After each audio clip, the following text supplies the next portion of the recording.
Good morning, Pastor Ron Jetter, Immanuel Lutheran Church, Grandview, Washington. It is Tuesday, the 21st of July.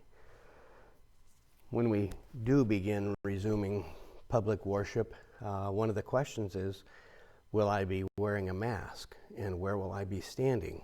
I can be back here. Right now the camera is on a table right next to the piano here. I'll show you where it is. There's our beautiful grand piano, and I might be then farther up front here, closer to the altar. Everybody else would be wearing a mask, and yeah, they're uncomfortable. We want the air conditioning on, and we're told that if everybody does that, we can get this COVID-19 under control a lot quicker. So we'll do what we need to do. The council will be meeting tonight to talk about what and when and how. But in the meantime, carry it with you so that you have it when you need it. When we go out in public, we still do it, and we have since March. And yeah, I don't like it. I will admit that. Do I wear it? I do. I do. When I'm around other people, I wear it. If other people are in our house, we wear them, they wear them. It's the way it is. Last time, and by the way, sorry about yesterday. I don't know what happened. It glitched. It did not record properly, and I fought with it and finally said, nah, I'll just wait till Tuesday when I'm at the church. I looked at chapter 7 of the book of Genesis, working through, if you recall, last time I did a message, which would have been last Saturday. I looked at started to look at the story of Noah and asked the trick question, how many pairs of animals did Noah take on the ark? Of course, the trick question is really, how many pairs of animals did Moses take on the ark? Ask someone that and they'll say, well, one pair of every animal. You see, no, Moses didn't have an ark. Anyway, that's the fun way to catch people.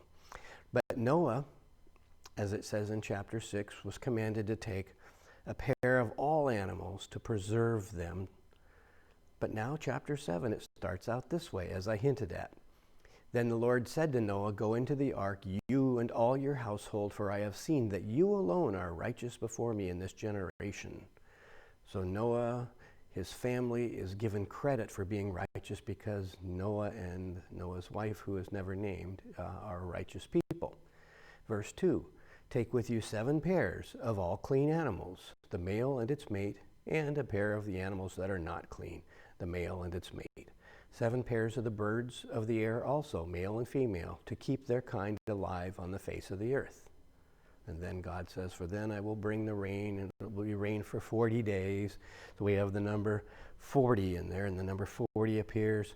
Certain numbers, 7, 40, 70, will appear throughout the Jewish Bible, the Tanakh, and they all have meanings.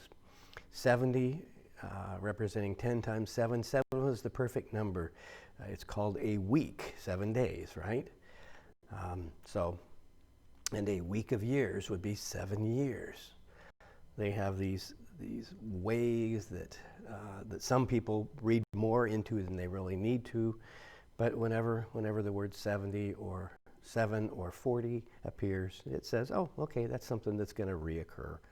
40 days, 40 years. But the point I'm making today is that Noah was told, take 7 pairs of all clean animals. This is the first time we have mentioning of the word clean, or the Hebrew concept of kosher. What is kosher? Kosher is a status between a person and God. Kosher means I am right with God. Unkosher or unclean means I am out of right relationship with God. I'm out of sorts, and there's something I need to do. There's a remedy that I must engage in, and then we get into what those remedies are. And the good thing about kosher is these clean animals meant they could be eaten, that we could grow these herds, manage these animals, these clean animals, to propagate large herds which would then be used for food. Now, our Seventh-day Adventist friends go clear back to the 2nd chapter of Genesis, where God says, I have given you every plant-yielding seed for food here in the garden. They claim that we were meant to be vegetarian. Well, now 6 chapters later, they're definitely not vegetarian. Noah is told by God, make sure you take along plenty of meat. You're going to need it. Oh, and the birds, they're all clean. So make sure you take 7 pairs of all the birds because they're going to be part of your food supply. And unclean things and clean are defined by the shape of their hooves, by what they eat. Pigs, for instance, are unclean. Goats are clean. I prefer bacon to goat, just saying. And I'm not vegetarian. As my daughter once said, we're closer to cannibal than we are to vegan. That's just a choice based on the way we grew up. We were Idahoans, we were meat and potato people, and I haven't really ever changed that.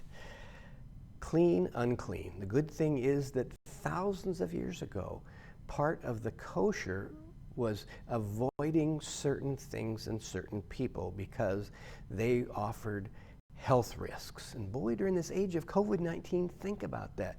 That 4,000 years ago, the Hebrews and the people before the Hebrews understood that the washing of hands was important, that the avoiding of certain things, such as pork back then, which could not be made safe, was something to be avoided. Seafood, you don't eat seafood, you do eat fish. Fish swim and have scales. Seafood are in the sea, but they don't swim.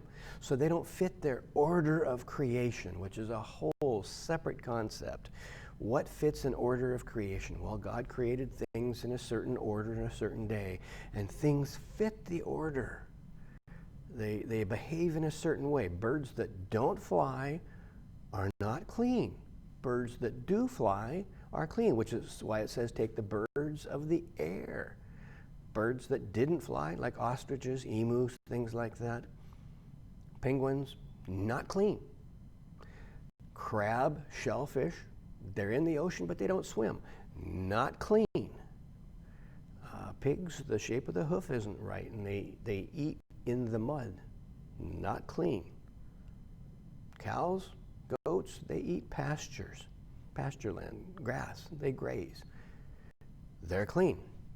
Sheep, they're clean. Okay.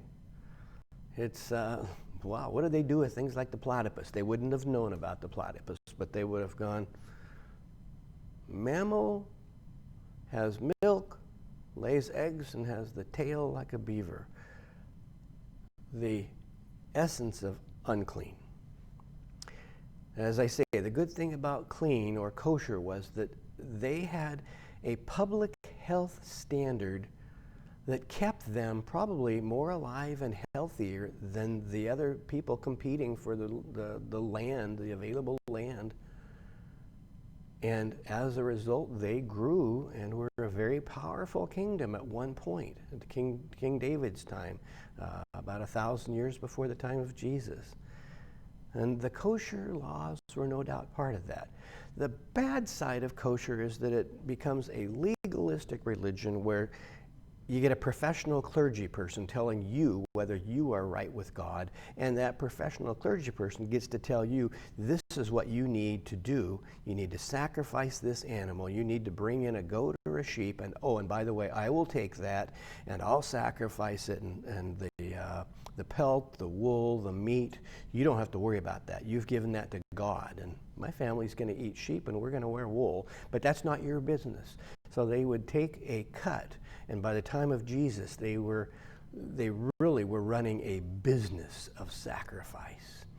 And people offered these sacrifices so that they could become right with God, so that they could become kosher again. Certain things made you unkosher, such as being near a Gentile, touching the body of a dead person.